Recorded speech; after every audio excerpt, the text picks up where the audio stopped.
Bien-aimés frères et sœurs en Jésus, la grâce, la paix et la miséricorde nous sont données de la part de Dieu le Père et de Jésus-Christ, son Fils, notre Sauveur.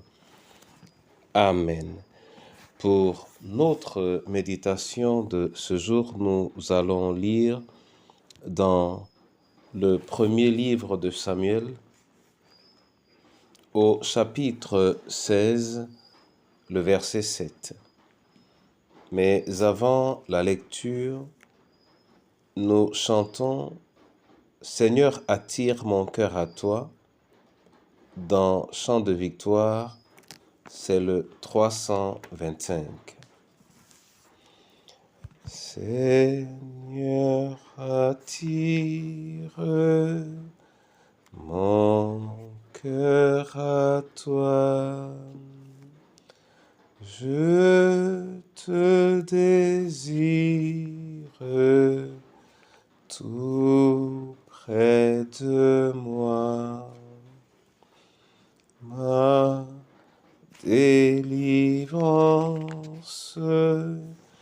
dans le danger, c'est ta présence,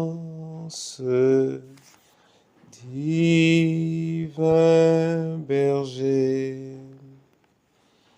C'est ta présence, divin berger. 1 Samuel 16, verset 7. Là, il est écrit: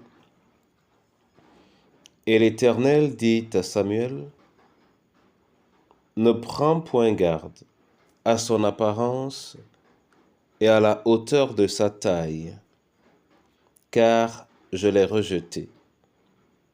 L'Éternel ne considère pas ce que l'homme considère.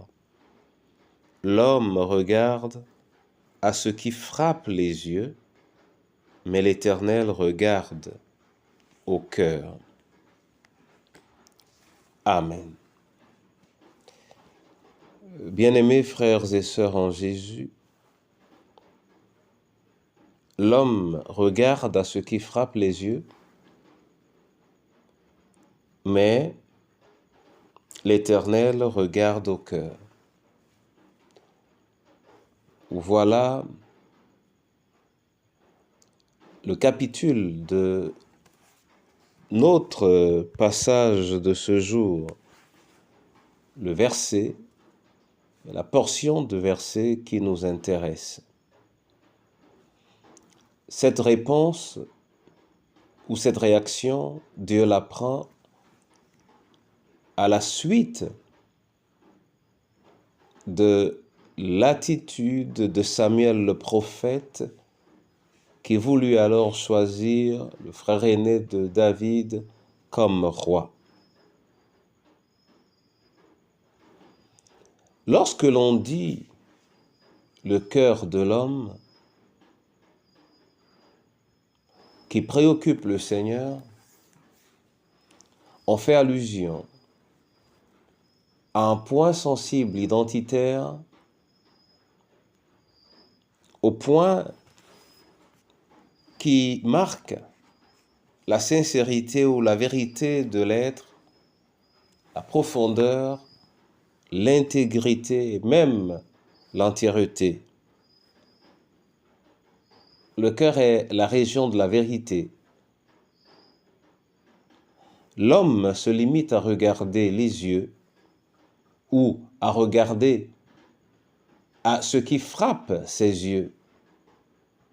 Les yeux, jusqu'à une certaine mesure, peuvent nous renseigner sur un certain nombre de détails, mais les yeux ne sont pas capables de tout percevoir.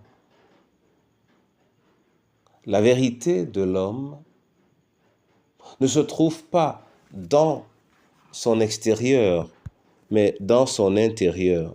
Et c'est cela qui intéresse Dieu. Mon frère et ma sœur, Parce que notre vie émane de notre cœur, Dieu qui connaît nos cœurs peut également anticiper sur notre disponibilité à agir d'une certaine manière. C'est le cœur qui est le moteur de la vie. Or, l'homme, il ne lui est pas donné de voir le cœur de l'autre. Mon frère et ma sœur, si nous voulons plaire à Dieu, ce sont nos cœurs qui doivent plaire à Dieu. Et c'est à nos cœurs que le Seigneur s'intéresse.